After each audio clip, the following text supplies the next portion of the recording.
All right, welcome to Business Express for a Thursday morning, the 25th of August, 2022. It's brought to you by Stanbic, IBTC. Business Express, Shopper Martins. Yes. And of course, you know the breakfast duo of Victor Pepple and myself, Shopper Martins. And today for the next 15 minutes, we've got Rotus in. Good morning, Rotus. Good morning. Good morning, Shopper. Good morning, Victor. Good morning to all our listeners, viewers. I got our special guest from Stanbic IBTC. Yes, loving the fact that Thursdays on Business Express on Thursdays is brought to you by Stanbic IBTC. And we've actually got someone in, Peter Abe, who's an equities trader with Stanbic IBTC Stockbrokers. And you're going to be talking about, what's going on in the markets and whatnot. Hi, Peter. How are you? Great to have you on the show.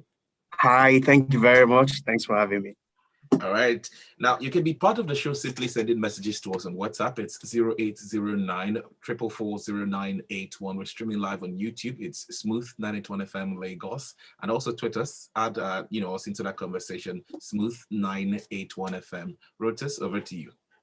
Thank you. Yeah, so we'll start with the markets. I also want to get into transportation and the latest on the Abuja-Kaduna rail. But we'll start with the markets first.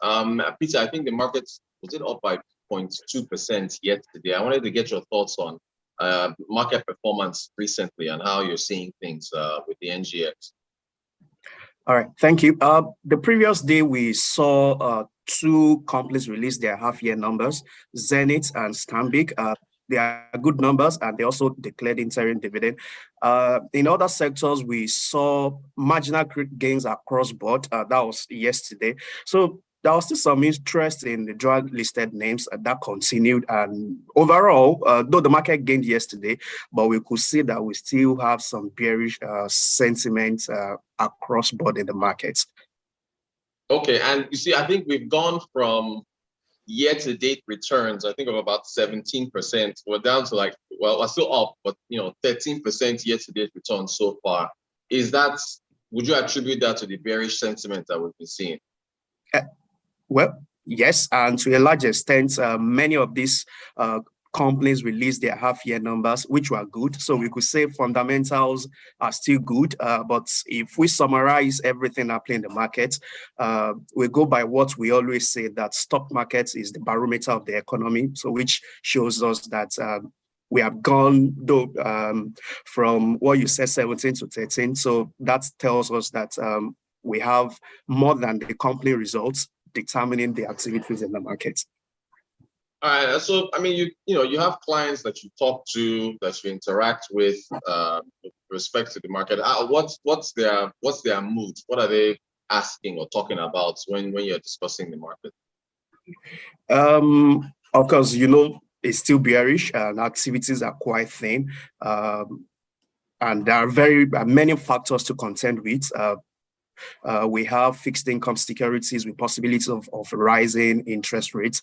Those are discussions we see across board. We have macros discussions, the rising inflation with little savings and investments.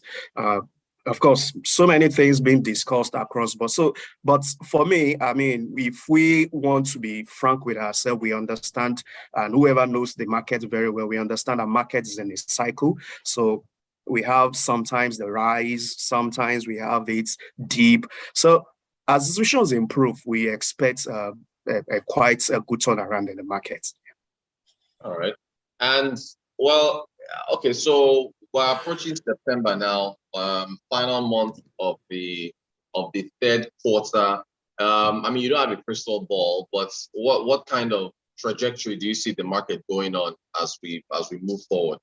And this is where Peter brings out his crystal ball and shakes it. But I'm not sure we'll depart from the norm that we have at the moment. It will still be quiet, maybe quite bearish. Don't forget, we are just going into the political season from September, which will be fully in full swing. So that tells us that many of these investors will tie most of their decisions around this. Of course, many people are also preparing their budget and strategy for 2023. So we expect all this to affect decisions so far. But in the meantime, some companies declare their dividend, which we expect reinvestment of this dividend. Some people will just want to bring back that money. So that may just spur activities in the short term, but we expect things to be quiet.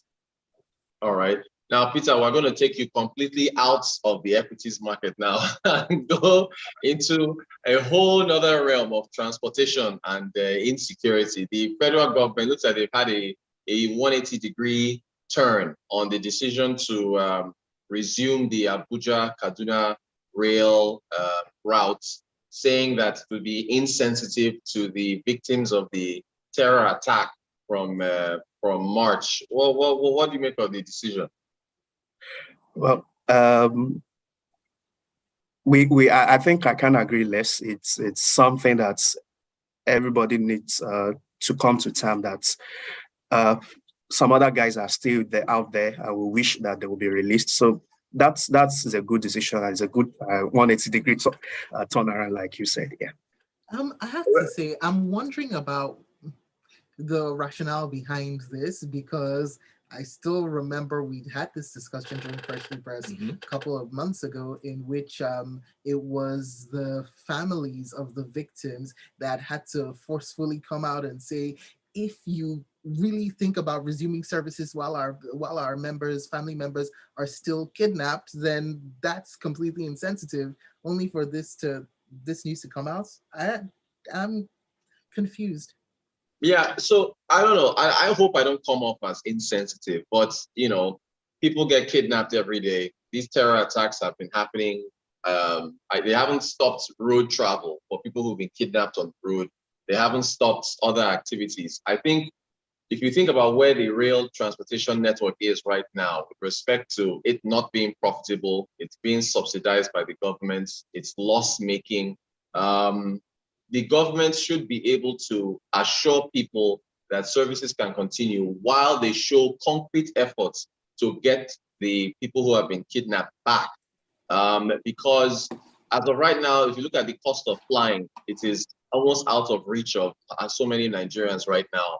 Roads are unsafe. You can't go by rail. So what do you do? And I think they've been negotiating is what they've been doing so far.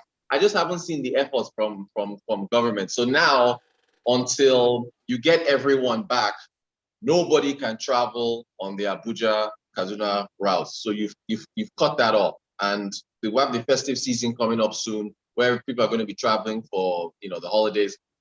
I don't know. I think they could have resumed services. Once again, it goes back to the cost of terrorism, right? By the way, I want people to send in your messages. Let us know what you think about this. Send messages, WhatsApp messages to 0809 440 981. Go up on the live stream on YouTube and leave your comments, and Twitter as well at Smooth981FM. Tag us in your tweets. Now, I have two angles to this. Number one would be, are we going to shut the train services until all those who were kidnapped in March, are reunited with their families? That's one. The second would be, what are we going to do to ensure that we avert a recurrence, that we do not see that when the trains kickstart operations again, more people are not kidnapped? Because I hear that police officers were on board that particular train service, that route, when this thing happened on that day in March. Yes, there have been threats before that day, so they assigned police officers into the train stations to take people from Abuja to Kaduna and back. Yet we still saw kidnap situation happening. So, okay, just to add on to that, right? So we heard from the Minister of Transportation, who said that it's really only until they have installed appropriate surveillance equipment that they'll be able to restart the operation. So I'm wondering what exactly that would look like if, like Pepple said, police officers cannot avert things. And to add, why wasn't that already set in place before the train services even started? So Michael Adetutu on WhatsApp has a message for you, Rotus. He's completely disagreeing with you. Says, what is the security measure? What are the security measures in place to avoid another kidnapping? I think the government needs to show what they have done in terms of security, on what they have done to get the kidnapped victims before resumption of duties. All right, so guys, count with me, or counts. March, April, May, June, July. That's 4 months. We're in August now. This is the 5th month since this has happened. You've lost money over this period of time. You haven't shown us equipment or surveillance equipment has not been put in place. It just doesn't seem like anything has moved forward at all. So I don't know. It just doesn't sound very productive. Peter, let me bring this in. Do you think we can ever see rail services or public transportation services listed on the stock exchange? Peter, I don't know if I should start asking this question. Well, we have some road transport companies listed at some point, maybe one still there. I think, in my own opinion, until most of these companies are privatized, we will not see much of them. And I mean, it's only public, the government that is running them at the moment. So not until it is privatized, we may not see that listed on the Nigerian Stock Exchange. NNPC has gone the route of private company, which they will be thinking of listing at some point. So that's a good step. And until we see that in the real company, I'm not seeing anyone listed yet. What do you think the impact is of insecurity on investment? Do your clients ever bring that up? Oh, definitely. And of course, like I said, many factors we are contending with. We have the fixed income we contend with. I mean, among the major things that investors bring forward, inflation, FX. So security, yes, is one, and the political agendas and everything coming. So it's a very vital topic that we need to address in the country. Seriously, yes. There's just so much to address as far as they're concerned. The issue that I'm glad you brought up, the matter of privatization. One would have thought with Nigeria's history of public-private partnerships that would have been considered as far as the rail is concerned. And again, I keep bringing this up. Subsidies keep coming up when it comes to Nigeria's services that Nigeria provides. The rail services are not appropriately priced. There was only recently that BRT here in Lagos, they said they're going to increase prices by 100 naira across the board. That's still to some extent subsidized. You know, Peter, do you think we'll ever see cost-reflective prices in Nigeria at some point? Or are we going to keep running this, I don't know, quasi-socialist system of government where you're using price caps to just try and, quote-unquote, protect people? I mean, there are many ideologies, and to be frank, many countries have their own way of subsidizing things.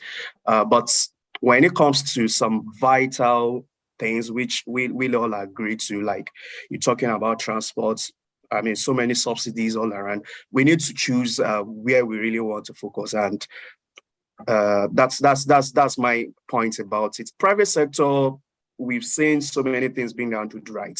So I believe that until we have many of that in the private sector, and that, yes, I know subsidy will still continue in some areas, but please, let's just have private sector as much as possible to run most of these things, and let's see how that goes. Yeah. I have to say, sometimes, Rotus, I think you treat subsidy like a 4-letter word, but you know, there are, going from country to country, there are different subsidies put in place for different things. And when we think about the cost of transportation on just people's daily living, I don't know if it's something.